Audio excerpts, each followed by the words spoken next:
genuine honour. Thanks so much for coming. Oh, it's a pleasure. I'm really glad that you could come to the picnic, which it's a bit windy this year. It's a bit cold.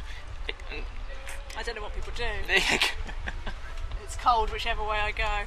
It is. Are you all right? I'm fine. Yeah. I'm fine. Yeah. I've been sitting here probably a bit too long now, so it's like I should have brought a jacket. Have you not brought anything? Why didn't I? Do you want one? Why didn't I bring a jacket? Have you got one? Yeah, you can only borrow it from Okay. Yeah. my makeup. There you go. Oh, that is amazing. Thank you so much. That's all right. I'll keep The it going bag of for the supplies. Once you leave where you're staying when you're in Edinburgh, you commit, don't you? You take everything. How many years have you been here now? I did it. My first year, I did like a package show in 2005, AAA stand-up, which they still do that. Yeah. And then I did some sketches with a friend for a week in 2006. And then I did my own show in 2007. Oh, I did a storytelling show. God, I've been loads. 2008. Then I had 9 and 10 off, and then I just did solo stand-up shows. 10, 11, 12, 13 this year. Yeah, at the stand. Oh my God, that's that's a lot, isn't it? a lot. Yeah. 7. Does it Although feel one was only a week. So it doesn't feel as much, or does it feel like that you've only just started almost because you're surprised by? Yeah, do you know? I think the shows have all been so different. Apart from the last 3, I've come up before with different kind of ideas and like sketches. I did a storytelling show. The package show was when I, was just sort of me doing 20 minutes with other comedians.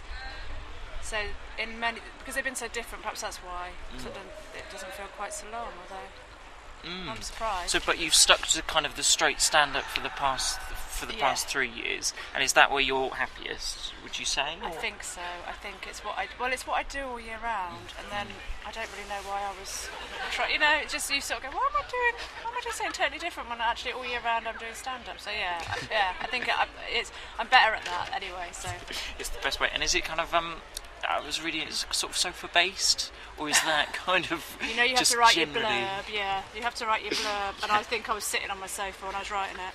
And I am a fan of my sofa. I'll give it that. And my little pussycat, Mr. Bod, she likes sitting on my sofa, and sometimes he sits behind my sofa when he's had enough of people. He goes behind it until they've gone. And so that was So really, just you have to make the blurb as vague as possible if you don't really. Because an hour of stand-up, you just kind of go, well, I might put that in, and I might put that in. That might not stay in halfway through the run. I mean, today's going to be a slightly bit different. When I get there, so I think actually I might put that bit there. Actually, I think that would work better. So it always changes, and that's actually a lot of shows come up here calling themselves work in progress. I think we're sort of all work in progress, aren't we? We're all allowed to try and make it better every time if we can, if we think so. I mean, some people kind of the rare person comes up with a complete kind of show, and you can tell that it's kind of. But it is more of a set kind of piece rather than natural stand-up-y. Yeah. And that's what I wanted to do this year, was just kind of give myself the freedom a little bit without sounding too much of an arse. I just wanted to give myself the freedom of being able to move it around if I wanted to, which I have done. Or add bits, and that will take bits away if I think it makes it better. Sorry, what did you say? Is that also to just keep away from the monotony of it, or is it kind of to always trying to make it better, if that makes sense? Well, I'd like to say that I think it might just be that it wasn't ready. It's to make it better so the audience get better, more for their money. Wasn't ready. A bit complacent. I was too much time on my sofa. That's what that was about. But I mean, it sounds like you wouldn't really want to come here with just a set piece of stand-up that you were going to tell it straight. Or... Well, unless it was bulletproof and I loved every inch of it, and it's I don't know, I wouldn't want to say yes or no, because next year I might go, do you know, I'm starting in September and it's going to be bulletproof by August if I come next year, and so it's hard to know. This year though, I'll talk about this year, I'm quite happy to chop and change for it to be organic, which is a good word. Yeah, it's a good word in Edinburgh, isn't it? Do you have to come to the Fringe? Is this a necessity for you? Or do you envisage a time when you won't be coming? I don't think it's a necessity. I really don't. I think you want me to be honest or showbiz? Honest, please. I think there's a lot of it's this year. It strikes me that it's quite a corporate business. I think it's sort of it's run by a few people now, and it doesn't. I think the Free Fringe is a great little place that's really emerging and doing really well. The Stand are brilliant where I do, because everybody, when I tell people I'm doing the Stand, I watch their entire body relax. You know, it's like when you from Bristol and I live in Bristol. When I tell people I live in Bristol, it's the same reaction. People go, oh, how nice. And the Stand is to say the Stand, you know. And I think, you know, there are certain elements of the Fringe that sort of almost coming aware. Would you agree? It seems to be. Totally, you do. Okay, totally. I'm not talking. I just, you know, sometimes you kind of go, well, am I making all this up in my own head? And I think it's sort of split now in many ways. And there's a big, and that is normal. I'm not moaning about that. Everything changes, and that otherwise everything evolves, everything changes, and there's no. If nothing changed, then we would be behaving as like, you know, our mums would be doing washing and putting it into something. You know, like things change, everything moves on. Like I'm not criticising. I'm just commenting really. No, but even in the 5 years I've been here, right. it's got noticeably more commercial. Yeah. Like even this side of town, it's always been noticeable, but like things are getting more closed in, and sort of signs are getting bigger. And it feels more kind of promotory. Yes. Oh, well, that's interesting then, because it's difficult to know when you're a performer. It's, you know, you kind of look at it from your own perspective, and you try not to be judgmental on people or anything. But that's interesting if you've said that as well, because I think. And who can blame people if they see you know, everybody wants to make a bit of money, don't they? You can't. I can't. I don't hold grudges.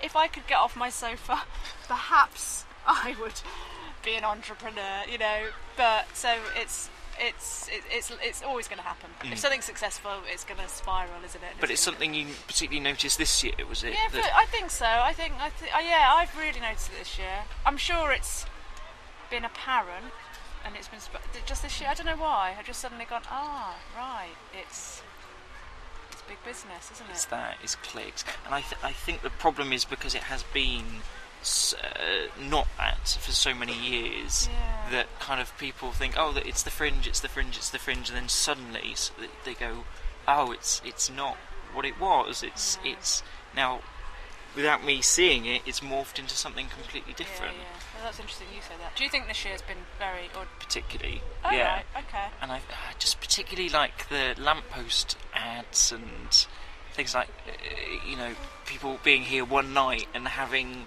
or 3 nights or something, and having this huge advertising campaign. Incredible. Who paid for that? I know, they did. Yeah. Somewhere along the line. But the best adverts, my favourite this year, are the big posters, which have sold out written on them, but sold out is already part of the posters.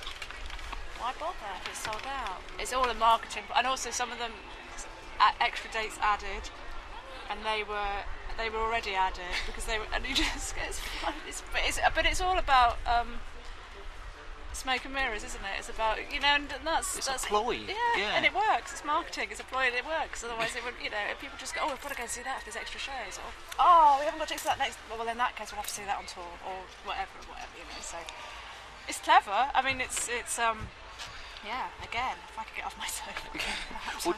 Well, we were chatting to Jessica Foster-Q. Oh, yeah. I don't know if you... She's doing the Free Fringe. She's doing the Free Fringe. And she wrote a really nice article. I read that, actually, yeah. But she was talking about, well, it's one person and a microphone. Yeah.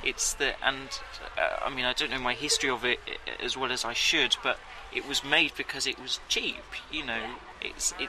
That's where it's come from. Yeah. And now they've somehow managed to put all of this stuff around it, and you're like, well, where did that go? It's one person and a microphone. Yeah. We've just got to remember this. Oh, I know, absolutely, yeah. And yeah, oh, I see what you mean. Okay, yeah, that's what the art is. Yeah, I see what you mean. And then all of a sudden it's become, and I mean, I can see posters around everywhere here, and all of a sudden it's become, well, it's big business at the moment, isn't it? I mean, particularly at the moment. And again, we're talking about comedy here. Something else will, you know, it's huge. It's massive on the telly, and it's big business. Have you found though that generally, kind of beyond the Fringe, that the increased popularity of stand-up has benefited you? No. No. Is it because what they're looking for is different to what I don't know. you offer? Actually, Or it's hard. Do you know what?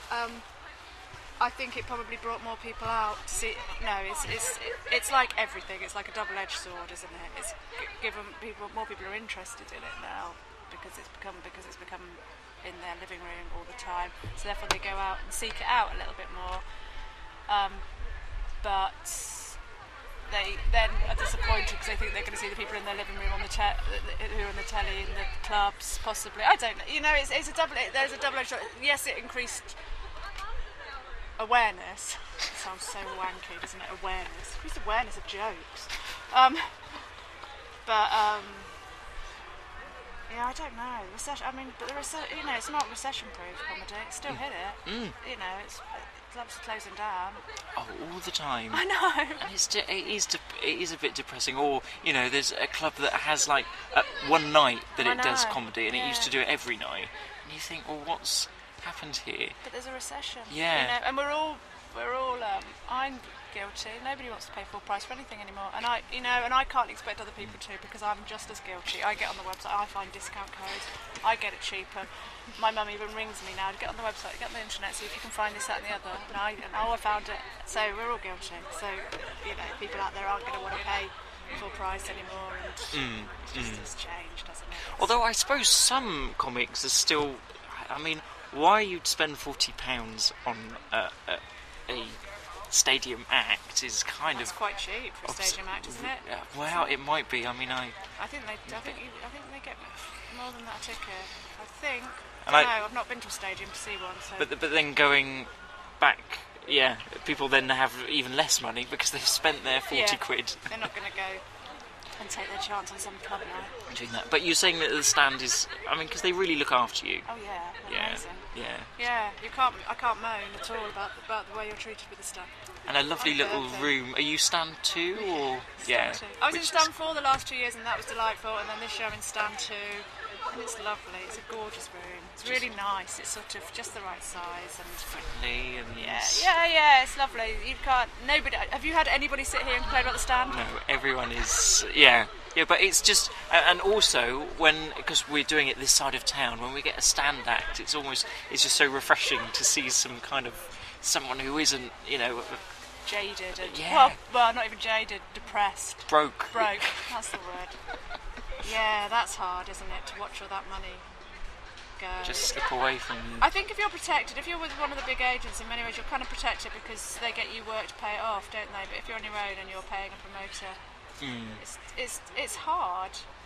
But then it's a trade fair as well, isn't it? So I guess that's what people do when they go to what's the place in Birmingham where they go and... Oh, the NEC yeah, thing. Yeah. People buy their store. You buy your store, don't you? You sell your wares. I suppose that's what you do. But it's expensive. Don't know what the right and wrong answer is. No idea. If I knew that, I'd be an economist or something. Let's all go to the Free Fringe. Let's all I think the Free have a Fringe big is great. I've seen Free some good Fringe shows party. there. And actually, you put a decent amount of money in the pot if you think it's good. I've seen only 2 shows this year, and both of them were great. They were really good on the Free Fringe, and they deserved the money I put in them. They deserved that 10p. No, I gave more than that. They deserved that. they deserved a decent ticket price. You know, I would have been happy to have paid a ticket. Pay for a ticket for those shows. They're great. We ended up talking about the Fringe. You said we tend to go off subject, and I said, can we get off subject as soon as possible? Well, I was kind of trying. And then but... you weren't. You kept asking me stuff about the Fringe. It's because you kept going. It's a wasp. Oh no! Have a biscuit. Have a biscuit. Sally, it has been a pleasure, even though we have talked about the Fringe. Yeah. Did you see the pictures of the Balloon Fiesta? It's going on this weekend, isn't it? Oh, is it? Oh, we've missed that then. That's the worst thing about social networks. Because people are putting up pictures of home. You're like, I'd like to be there. I bet the weather's quite nice down there as well. But better than here, probably. It's pretty though, Edinburgh, isn't it? It's pretty handsome, So where's your show? When is it? Stand 2, which is above the main stand comedy club. 4:50, 10 to 5 every day except for Monday. It's been a pleasure. Thank you. Thank you very much. Thank you. Thank you. Cheers.